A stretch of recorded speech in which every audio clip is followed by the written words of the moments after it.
Imagine standing in a medieval village square where every glance counts as evidence. You do not flirt privately, you perform in front of your neighbors, parents, and sometimes the priest. Even a wink might be treated as a contract. Imagine needing your father's written approval before daring to look at someone across the market. Welcome to the absurd choreography of medieval courtship, a place where love was less about passion and more about procedure, and where gossip traveled faster than pigeons. People often picture knights kneeling gracefully before ladies, roses glinting in armor, a romantic scene painted with noble colors. The reality was paperwork, witnesses, and endless approval. Courtship resembled a negotiation between families rather than a secret romance between two hearts. It was a public matter, as if the entire village acted as moderator and jury. When two young people exchanged smiles, the crowd whispered. When they touched hands during a dance, older women nodded knowingly, and when someone dared to sneak a kiss, the whole parish debated the consequences by Sunday. Take the example of the annual harvest dance. It was supposed to be a cheerful night of music, drinking, and spinning skirts. Yet one miscalculated gesture could brand you for life. If a boy spun a girl too often, people speculated. If their hands lingered, the priest raised an eyebrow, and if the girl blushed, congratulations. The village council had basically declared them engaged. There is even a record of a couple being fined because their dance was considered too intimate. Imagine paying money because your footwork was too convincing. Gifts, of course, were not simple tokens of affection. They were coded symbols carrying legal weight. An apple offered to a girl could stand for a promise of marriage. A glove exchanged in secret was like signing a contract. Even ribbons and small trinkets became loaded with meaning. There is a story of a noble who gave a young woman a pair of gloves. When her family discovered it, they demanded a formal betrothal. The man insisted it was just a gesture. The family insisted it was a proposal. Lawyers were summoned because in medieval romance, every gesture carried the weight of a courtroom. Nobles and peasants lived under different roofs but similar absurdities. Nobles might exchange gold rings blessed by a priest. Peasants might share bread as a symbol of unity. But in both cases, the love story was always secondary to land, property, and alliances. Marriage was not only about two people. It was about cows, fields, and family honor. The heart mattered, but the ledger ruled. For many families, the choice of spouse was not who you loved, but who could provide security against famine or strengthen ties with neighbors. Even kissing, which feels today like the most instinctive act, came with thick layers of regulation. Medieval priests wrote entire sermons about how many kisses were allowed before marriage. Some claimed even a peck on the cheek was sinful, others tolerated it if families had agreed. In one account, a young man was forced to do public penance because he kissed a girl at a fair. The punishment included a fine and prayers, as if his lips had shaken the foundations of morality. Imagine living in a world where one kiss required a confession. The absurdity reached a point where even casual conversations could be dangerous. A stroll with someone of the opposite sex might be treated as scandalous unless accompanied by chaperones. Letters of affection were often intercepted by parents and used as evidence of intent. The church insisted on announcing betrothals in advance, not for romance, but to ensure no one skipped the proper channels. The rules built a fortress around love, and yet human nature kept finding secret passages. Couples whispered in corners, carved initials into trees, and passed notes through friends despite the risk of fines or gossip. That is the paradox of medieval romance. It was a chess game played in public with spectators commenting on every move. Love could bloom, but only if it survived the approval of parents, priests, neighbors, and sometimes even kings who treated marriage like diplomacy. Still, people tried. They risked glances, they sneaked gifts, they whispered under the eyes of a suspicious community, proving that even under absurd rules, the human heart searched for loopholes and sometimes found them. Sometimes at great cost. One of the strangest aspects of medieval courtship was how much control parents and communities claimed over it. Today, we think of love as private choice. Back then, love was public property. Parents negotiated as if discussing cattle, neighbors whispered as if voting, and the priest often acted as a kind of dating app moderator, except stricter and far less entertaining. In fact, there are records of couples who fell in love but could not marry because their families disagreed on dowries. Imagine two young people madly in love but blocked because one side demanded 3 cows instead of two. Dowries were the real currency of romance. Forget flowers. The question was how many acres, how many animals, and how much silver a union would secure. Sometimes negotiations dragged on for years, delaying weddings until the bride was nearly 30, which in medieval terms was practically retirement. There is a story of a merchant's daughter whose father refused every suitor because none could meet his price. The poor girl finally married a man twice her age simply because he offered more goats than anyone else. Love was never the priority. Livestock was. Even among nobles, marriage looked less like a fairy tale and more like a treaty signing. One duke might marry his daughter to another lord purely to settle a border dispute. The bride and groom might meet for the first time at the altar. Their only role was to smile and produce heirs. One chronicle describes a bride who fainted because she had never even spoken to her husband before the wedding day. The priest revived her, the ceremony continued, and everyone declared it a success. In medieval courtship, happiness was optional, but alliances were mandatory. Rules also extended to communication.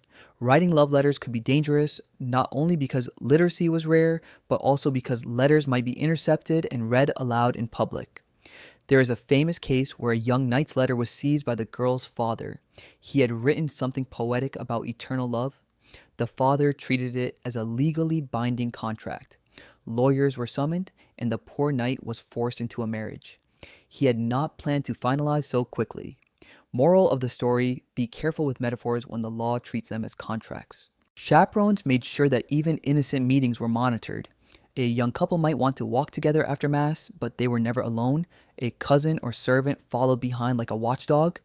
If they lingered too long in conversation, rumors spread. If they laughed too loudly, questions were asked. Privacy was almost non-existent, which explains why medieval literature is full of lovers meeting in gardens, forests, and secret corners. They were literally escaping surveillance. Romance was rebellion against constant observation. Sometimes the rules produced outright comedy. In one village, a young man was fined for presenting a woman with a slice of bread during a festival.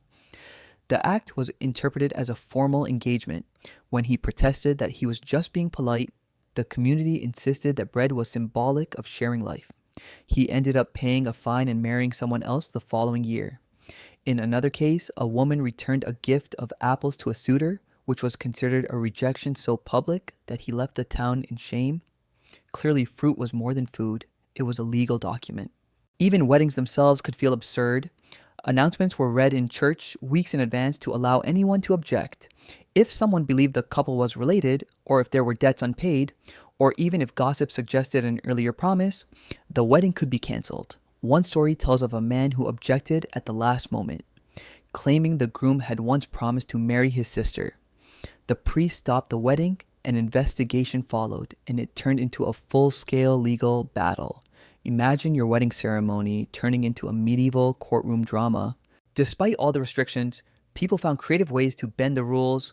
Couples arranged secret signals, a handkerchief dropped at the right time, a song sung with a hidden meaning. Even the way bread was broken at dinner could carry a message. In one tale, a girl slipped her suitor a piece of ribbon during Mass tucked inside a prayer book. Her family never discovered it. Years later, they married legitimately, proving that even under the strictest systems, small rebellions kept hope alive. Rules may have shaped the game, but human creativity played it differently. If you think proposals today are stressful, with pressure to choose the perfect ring in the right moment, imagine being a medieval suitor where the act of proposing was less about romance and more about surviving bureaucracy. A man could not simply kneel and ask. He had to secure witnesses, announce intentions in church, and sometimes even request the approval of a local lord. The process was so formal that one could mistake it for applying for a building permit rather than declaring love. The only sparkle involved was the candlelight in a drafty chapel. The church controlled nearly every step. Priests were not just spiritual guides, they were also guardians of marriage contracts. In many regions, couples had to declare their intention 3 Sundays in a row, allowing the entire community to object. This ritual, known as the banns, was essentially a public background check. Imagine your relationship status being broadcast every weekend, giving rivals or jealous neighbors the perfect opportunity to sabotage. If someone raised a hand and claimed prior promises, the wedding could be delayed for months or even canceled. Love had to pass through layers of public scrutiny. In some cases, proposals required symbolic gestures that now feel absurd. One popular tradition was the hand fasting, where a couple literally tied their hands together in front of witnesses. Sometimes it was temporary, like a trial marriage for a year and a day. At the end, they could decide to stay together or separate. Imagine testing marriage like a subscription service with a free trial period. Another custom involved exchanging gifts that locked people into obligations. A man might present a shoe or belt to his beloved, not exactly romantic but considered binding, as if accessories had the power of law. Stories survive of proposals gone hilariously wrong. In one account, a knight offered his sweetheart a ring in secret. When discovered, the families clashed in court, arguing over whether the ring counted as official betrothal. The case dragged on for years, and in the end, the poor woman married someone else, while the knight remained bitter. In another story, a farmer placed a garland of flowers on a young woman during midsummer festivities. She laughed it off, but the village treated it as engagement. Her father insisted on dowry negotiations. The farmer fled town, and the garland became evidence in a lawsuit. The role of money and property was impossible to ignore.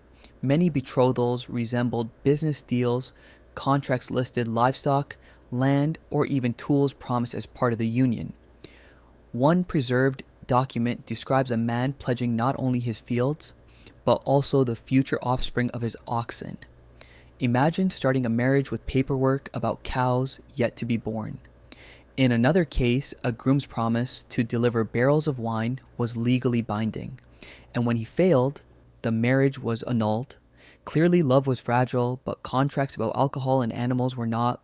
The irony is that while rules were strict, scandals still flourished. People always found ways to bend or break the system. Clandestine marriages became common. Couples sometimes exchanged vows privately, without witnesses, and later tried to argue their validity in court.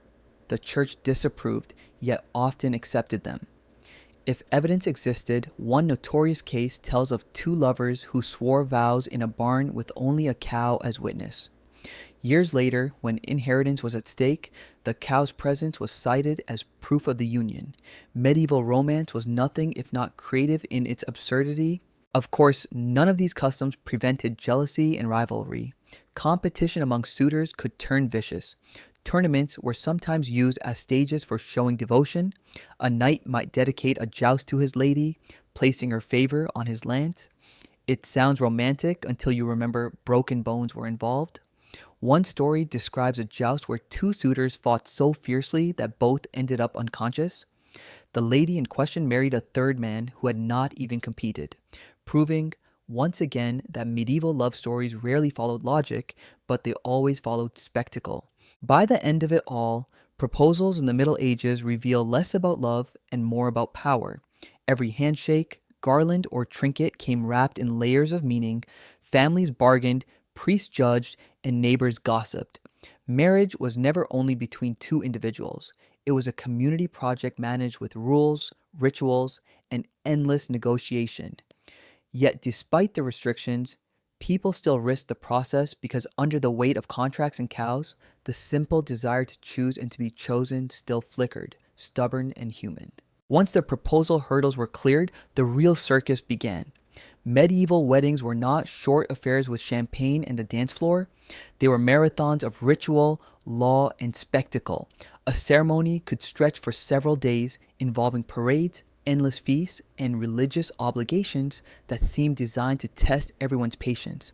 In some regions, the wedding feast lasted until all the barrels of ale were empty, which could mean an entire week of eating, drinking, and singing while the exhausted couple prayed for the guests to finally go home.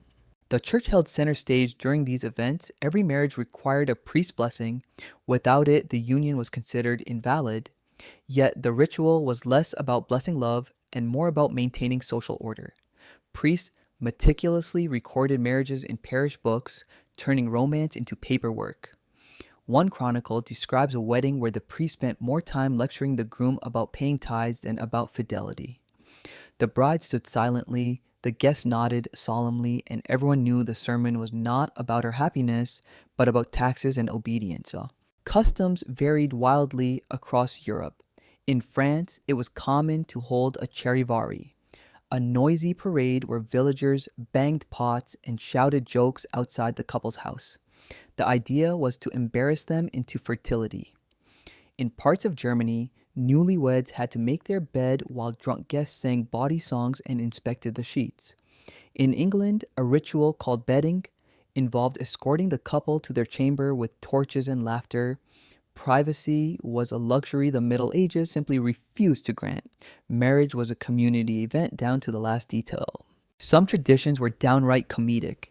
In one account, the groom had to strike the door of his bride's home with a sword before entering, symbolizing strength. In another, the bride was carried across a threshold while neighbors sprinkled ashes to ward off evil. There is even a tale of a Scottish village where a couple had to jump over a broomstick to prove their union.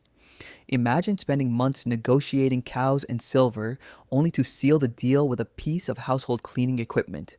Yet people obeyed because tradition carried the weight of law. Food at weddings deserves its own chapter. Feasts included mountains of bread, roasted animals, and rivers of ale. Hosts were expected to feed everyone, sometimes entire villages. Failure to provide enough food was a social disgrace. One record describes a noble wedding where supplies ran short and guests rioted, smashing tables and insulting the groom's family. In another case, a baker was sued because his bread at a wedding was judged too small. Clearly, love may have been the excuse, but food was the real centerpiece of medieval celebration. The role of dowry also extended into the ceremony itself. Contracts were read aloud in front of the community, reminding everyone that marriage was primarily an economic arrangement. One surviving document from Italy lists not only money and jewelry, but also chickens, furniture, and even a bed as part of the dowry. Imagine your wedding vows interrupted by inventory management.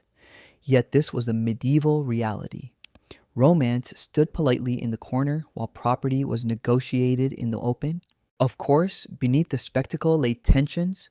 Families sometimes quarreled during the ceremony. Disputes over dowry payments, inheritance, or even seating arrangements could erupt into fights. In one notorious case, a wedding feast in Florence turned violent when a cousin accused the groom of cheating in trade. The argument escalated, swords were drawn, and the bride fled in tears. Weddings were supposed to unite families, but sometimes they simply gave old rivalries a new stage, proving that medieval love was fragile when confronted with pride and property. Despite the absurdity, people still looked forward to weddings because they provided rare moments of celebration in a hard life. For peasants, it meant free food and music. For nobles, it was a display of power. For the couple, it was at least a chance to begin a new chapter, albeit under the watchful eyes of an entire community. And while love was rarely the main ingredient, it occasionally slipped in, hidden between the lines of contracts, disguised in a song sung softly during the feast, or whispered in the dark after the torches finally went out. If love was a game in the Middle Ages, then the referees were merciless. Breaking the rules of courtship did not just lead to gossip, it could lead to public punishment. The church and local courts treated love affairs like matters of state. Even small indiscretions could be punished with fines, confessions, or worse. Imagine kissing someone at a festival and ending up summoned before a magistrate.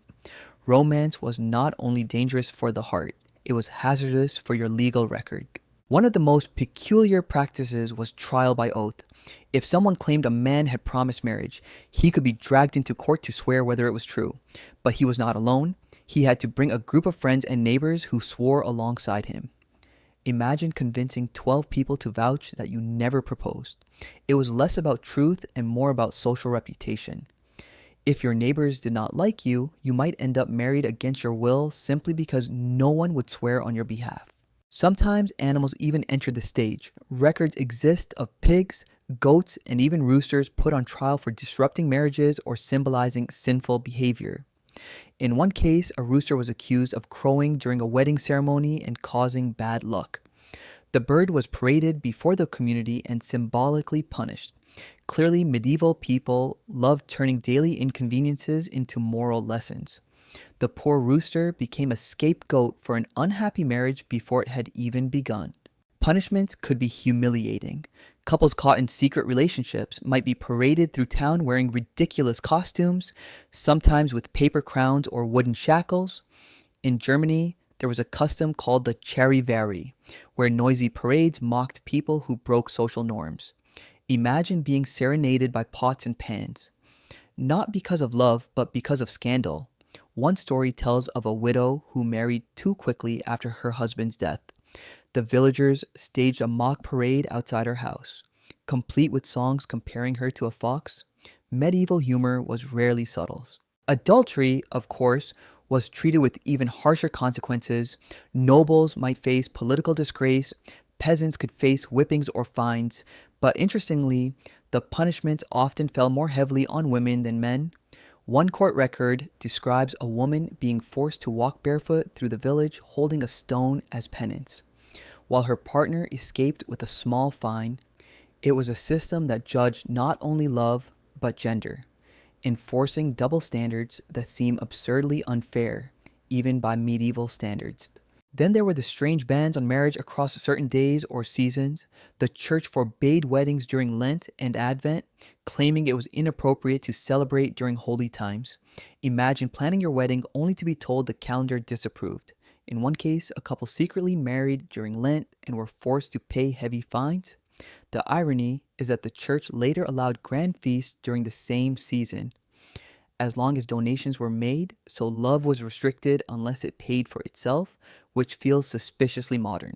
Laws also tried to regulate engagement. In some regions, breaking off a betrothal was treated as breach of contract. Fines were imposed and property returned. There is a case of a young man who called off his engagement. The girl's family sued him, demanding compensation for lost honor. He ended up paying with livestock. The records do not say how many goats it cost to repair her reputation, but clearly in the Middle Ages, apologies often had horns and hooves. Despite the harshness, these punishments reveal a society obsessed with order. Love was tolerated, but only if it fit neatly into rules, contracts, and ceremonies.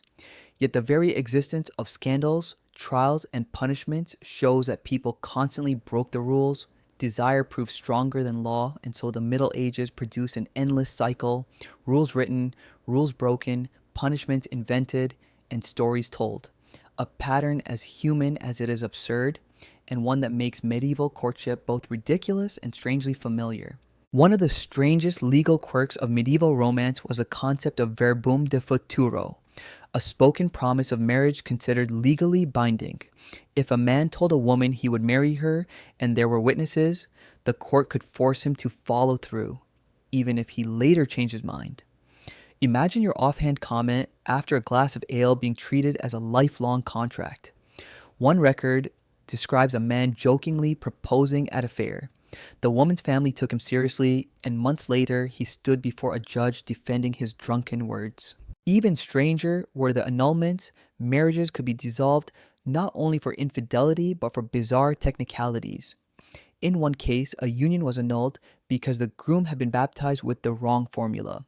In another, because the couple were found to be distantly related through a long-forgotten cousin. One French village annulled a marriage because the couple had kissed before the banns were fully announced. As if the timing of lips could outweigh the vows themselves, clearly the law prized formality over affection. The courts also loved using symbolic punishments. A common penalty for secret lovers was to walk through the marketplace with shoes on the wrong feet, a humiliation designed to mock disorder. Another punishment, forced offenders to sit backward on a donkey and parade through town while villagers laughed. One chronicle describes a man punished this way after being caught sneaking into a widow's house. The donkey brayed loudly, the crowd cheered, and the judge declared the lesson complete. Medieval justice often looked more like theater than law. Property disputes, frequently tangled with romance, dowries, and promises of inheritance, created endless conflicts. In Italy, a man sued his former fiancée because she refused to return a necklace after breaking the engagement. The court sided with her, ruling the gift symbolized intention and therefore could not be reclaimed. In another case, a groom sued for reimbursement because the bride turned out to have fewer cows than promised.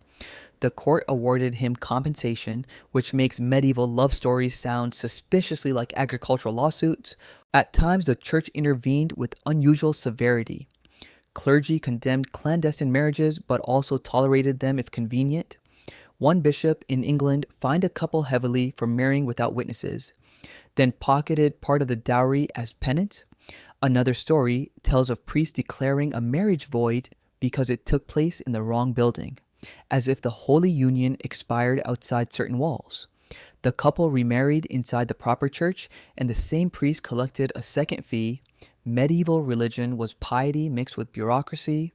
Communities, too, invented their own ways of shaming lovers. In some villages, broken engagements were punished by mock trials staged in taverns, where neighbors acted as judges and juries. In one case, a man who jilted his bride was forced to buy drinks for the entire village, a sentence that bankrupted him more than marriage would have. In another, a runaway groom was symbolically married to a barrel, rolled through the streets, and reminded that contracts were not to be taken lightly. It was comedy and cruelty rolled into one. Despite the absurdity, these rules reveal an important truth. Marriage in the Middle Ages was never just personal, it was legal infrastructure, a way of organizing property, inheritance, and alliances. When rules were broken, society reacted not just with gossip, but with courts, fines, and rituals of humiliation. Yet people continue to bend the rules, fall in love secretly, and risk the punishments, proving that even under the heaviest hand of law, desire slipped through the cracks, leaving behind stories that sound ridiculous today, but were deadly serious then. It is tempting to laugh at medieval courtship as if it belonged to a different species, yet the strangest part is how familiar some of it feels. Imagine translating those rules into the present day. You would not need a dating app, you would need a notary. Before sending a message, you would file paperwork. Your profile picture would be reviewed by parents and neighbors, and instead of a swipe left, you would receive a priestly frown. It sounds absurd, yet underneath it, all the same anxieties linger: reputation, approval, and the fear of rejection. Picture a modern nightclub under medieval rules. Every time two people talk, a chaperone hovers with a clipboard. Every time someone buys a drink, it counts as a betrothal gift. By the end of the night, half the room is legally engaged and the other half is preparing lawsuits. One could imagine a DJ pausing the music to announce bans of marriage. 3 weekends in a row, if anyone objects, the dance floor freezes and suddenly the party turns into a courtroom. The idea may sound ridiculous, but in many ways that was exactly how communities functioned centuries ago. Dating apps would be even worse. Imagine Tinder run by the medieval church. Every swipe requires priestly approval. Messages are monitored by family members, and emojis are replaced with carefully worded dowry contracts. If you accidentally send a heart, congratulations, you just promised a vineyard. In fact, one could argue that medieval life was already a social network. Every neighbor was a follower, every glance was a post, and gossip spread faster than any viral tweet. Privacy was not an option. Your entire community curated your love life. Consider also the obsession with dowries. In today's world, people compare salaries or career prospects. In the Middle Ages, it was cows, goats, and fields. Perhaps not much has changed, only the currency is different. One could joke that LinkedIn profiles now serve the same role as dowry negotiations, employers instead of parents, job titles instead of livestock. The logic remains the same. Love may be declared free, but society still insists on attaching price tags. The medievals were simply more honest about it. They wrote the bill into the wedding vows. Imagine texting under medieval surveillance. Every message copied to a parish ledger. Every emoji translated by the priest. If you sent a rose, it might be taken as an official proposal. If you sent a loaf of bread, you might be fined for pre-engagement.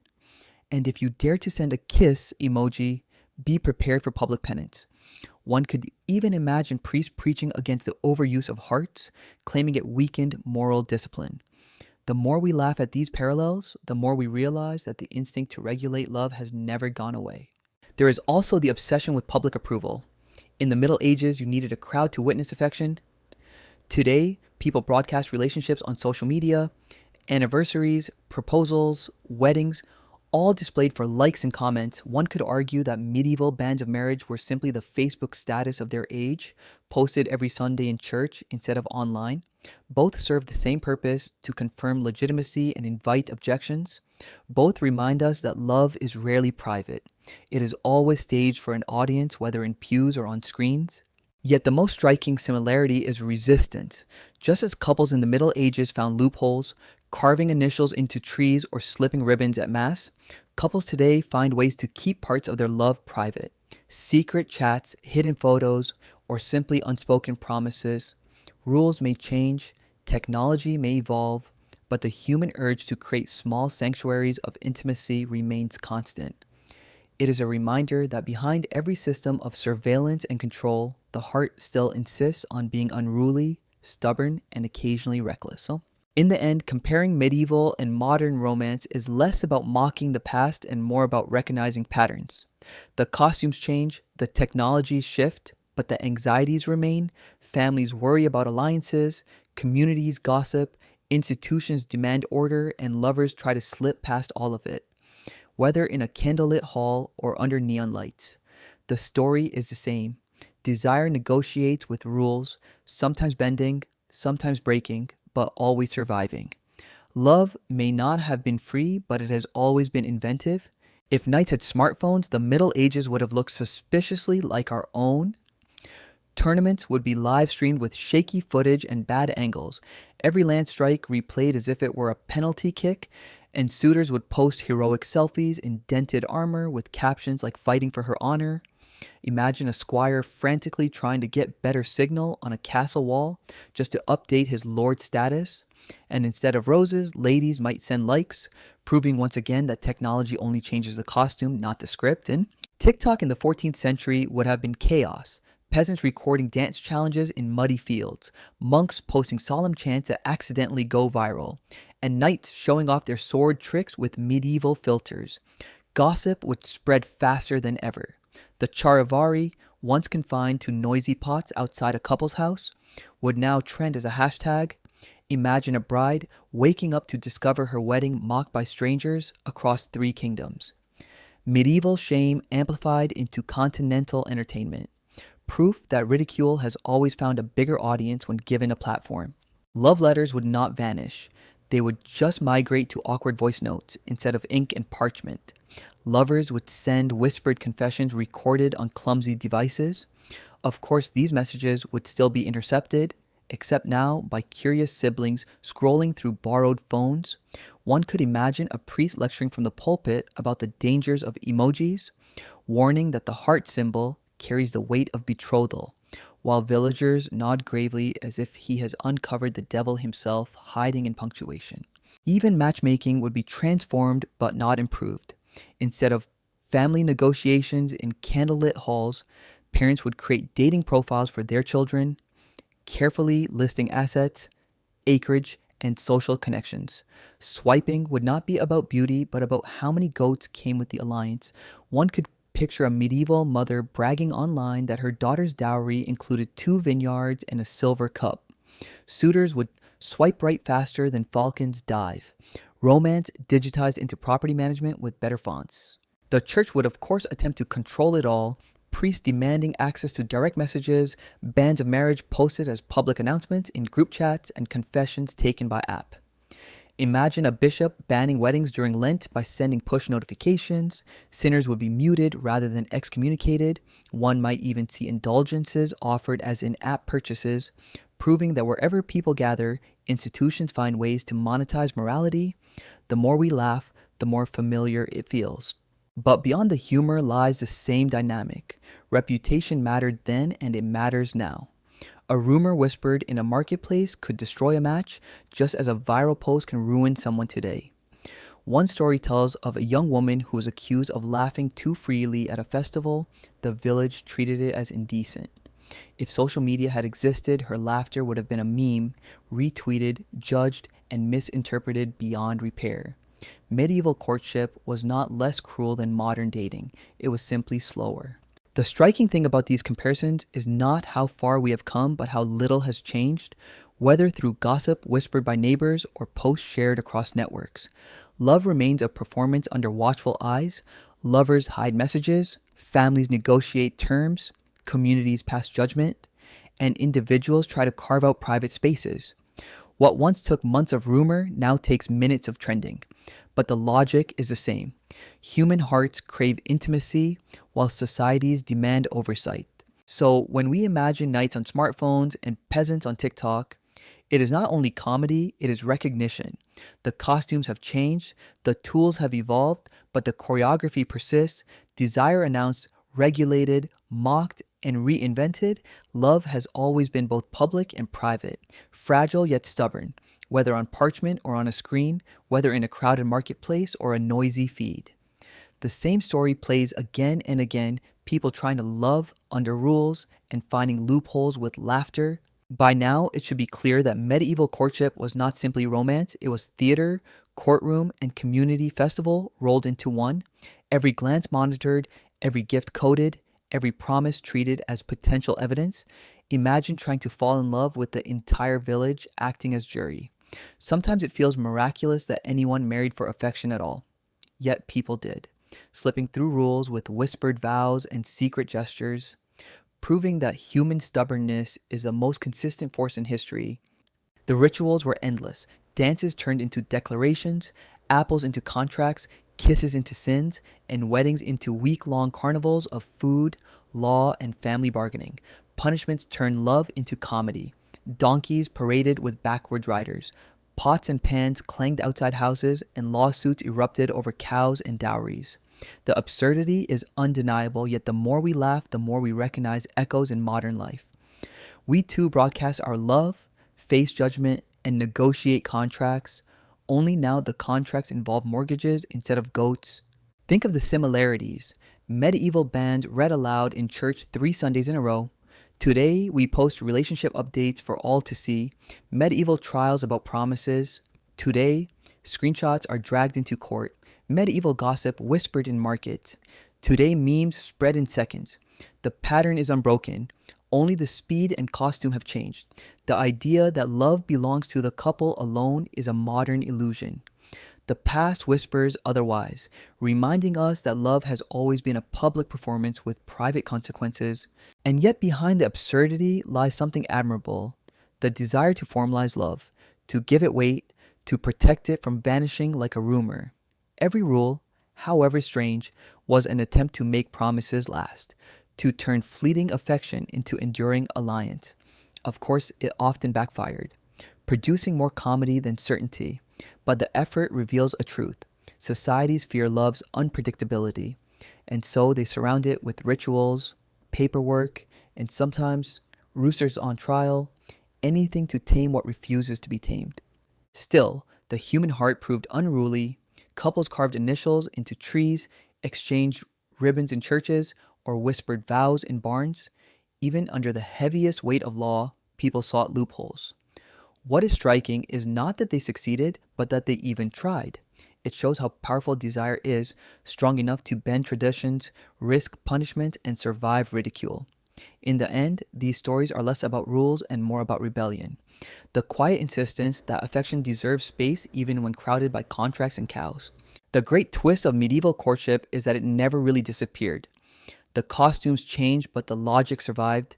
We still ask for approval, only now it comes from algorithms instead of priests. We still face gossip. Only now it is measured in likes and comments, and we still negotiate dowries. Except today, they are disguised as salaries, apartments, and long-term financial plans. In short, the Middle Ages may have ended, but the rules of love simply rebranded themselves with better lighting and more paperwork. Take the public announcements. Once bans were read in church, now engagements explode online with carefully curated photos. Strangers congratulate or object, and communities weigh in. Medieval lawsuits about broken promises echo in modern divorce courts. Medieval punishments of mock parades return as viral memes. A donkey may no longer carry humiliated lovers backward, but the internet happily does the job digitally. Ridicule is timeless. It simply traded cobblestones for comment sections. Even the obsession with property remains intact. Marriage contracts once listed goats and fields. Now they list pensions, houses, and custody agreements. One could argue the medievals were more honest. They admitted love was an alliance tied to resources. We pretend it is only about romance while hiring lawyers to draft prenups. The paradox is delicious. We laugh at their cows and garlands, but our own rituals would look equally absurd to them. Can you imagine explaining credit scores to a medieval farmer? The surveillance, too, has only grown stronger. Medieval chaperones have been replaced by constant digital traces. Every message stored, every photo time-stamped. In some ways, privacy was easier in a candlelit barn than on a smartphone. At least cows do not screenshot. The truth is that modern lovers are no less monitored than medieval ones. Only the tools differ. Priests once counted kisses, now apps count swipes. Both reduce affection to numbers in ledgers. The illusion of freedom hides the same obsession with measurement. And yet the rebellion continues. Lovers then carved initials into trees.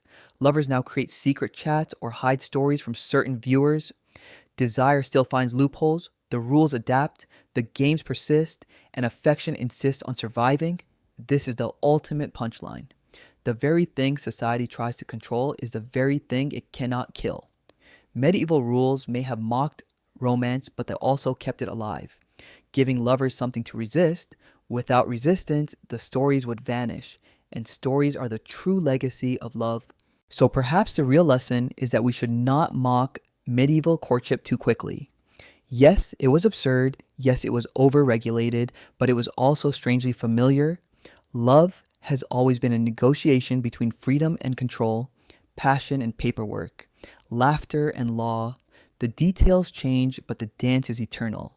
Maybe the villagers banging pots outside the newlyweds were simply the ancestors of today's commenters, noisy, relentless, and occasionally funny, proving that romance has never belonged only to the lovers. It has always been a shared performance. In the end, courtship in the Middle Ages was not about perfection but persistence. People fell in love despite the obstacles. They whispered, risked, and sometimes even faced donkeys and fines for the sake of affection. Today, we face algorithms and comment sections instead, but the spirit is the same. The human heart will always try, rules will always follow, and comedy will always document the clash. Thunder announces, ledgers endure, and somewhere between them love manages to slip through, laughing at both. Walk into any European museum and you will eventually find a painting of medieval lovers. A knight bending stiffly toward a lady gazing away with practiced modesty, and a backdrop that looks suspiciously like a modern film set. These images shape our collective fantasy, suggesting that medieval romance was a world of roses and poetry. The truth, of course, was more about contracts and cows. Yet the art persists. People love to remember courtship as noble and elegant, even though contemporary documents read more like accounting ledgers than love letters. Festivals do their part too. In small towns across Europe, medieval fairs pop up every summer, complete with jesters, jousts, and staged courtships. You can watch men in armor awkwardly presenting apples to women in dresses heavy enough to double as curtains. The crowd cheers. Selfies are taken, and everyone pretends this is what love looked like in the 14th century. No one mentions the dowry negotiations, the lawsuits, or the roosters on trial. It is more fun to romanticize the past than to live it, which is why these events attract tourists rather than historians. Literature has carried the fantasy forward with gusto. Countless novels portray secret knights sneaking into gardens to whisper vows. Yet omit the part where neighbors acted as witnesses and priests demanded paperwork. Hollywood takes it further, giving us scenes of love at first sight across castle walls. In reality, such encounters would have triggered an inquiry by family elders. Today, we binge-watch series filled with medieval weddings and scandal, laughing at the drama without realizing how much of it is not far from truth. The absurd was not invented, it was recorded. Even modern pop culture borrows heavily. Memes circulate comparing medieval dating to Tinder, showing knights swiping shields instead of screens, or peasants holding goats as if they were engagement rings. These jokes resonate because they reveal the continuity. People then and now struggle with the same mix of desire, approval, and public judgment. It is easier to laugh at peasants fined for bread gifts than to admit we still quantify love in equally strange ways, just with different objects and platforms. And then there is the museum gift shop, where you can buy replicas of medieval rings, books of love poetry, and magnets featuring famous paintings of noble couples. The irony is sharp. The very system that once turned love into contracts is now packaged as merchandise. History commodified for romance. Perhaps the medievals would laugh too. After all, they knew better than anyone that love and commerce have always shared a bed, sometimes literally. The real punchline is that medieval courtship is not just a relic, it is a mirror. We laugh at contracts about cows and apples, but we still negotiate over rent and bank accounts. We mock priests announcing bans, but we post engagements online for public approval. We shake our heads at parades with pots and pans, but we scroll through comment sections full of the same noise. Love is still judged, recorded, and audited. Only now the ledgers glow on screens rather than parchment. Think about dating apps. They look nothing like medieval dances, yet they function in the same way. Every profile carefully monitored, every swipe recorded, every exchange judged by algorithms that act like invisible priests. The rules may not involve donkeys or fines, but they are still there. You must follow community guidelines, avoid scandals, and present yourself with strategic modesty. The villagers may have been replaced by servers and moderators, but the audience has not vanished. It has multiplied. Even the rituals persist. We exchange rings, sign contracts, and throw elaborate ceremonies. We just disguise them with modern music and better lighting. Families still negotiate approval, sometimes through subtle conversations, sometimes through blunt questions about career and stability. One could argue that a medieval father asking for goats is no different from a modern parent asking about health insurance. Both treat marriage as an economic alliance first and a romantic adventure second. And what of punishment? In the Middle Ages, a couple might be mocked with parades. Today, ridicule takes the form of viral gossip, memes, and screenshots. Humiliation has always been the favorite weapon of communities. Only the medium changes. Yesterday, it was pots and donkeys. Today, it is trending hashtags. Either way, the lesson is the same. Love does not belong entirely to the lovers. It is property of the crowd, and the crowd enjoys drama more than happy endings. So the legacy of medieval courtship is not just funny stories about roosters on trial. It is a reminder that love has never been free. It has always been managed by systems, families, churches, communities, and now corporations. Yet, despite all the rules, people still risk affection, still break contracts, still laugh, and still love. The heart insists on finding loopholes just as it always has. And that is the true continuity. The Middle Ages never ended. They just updated their software.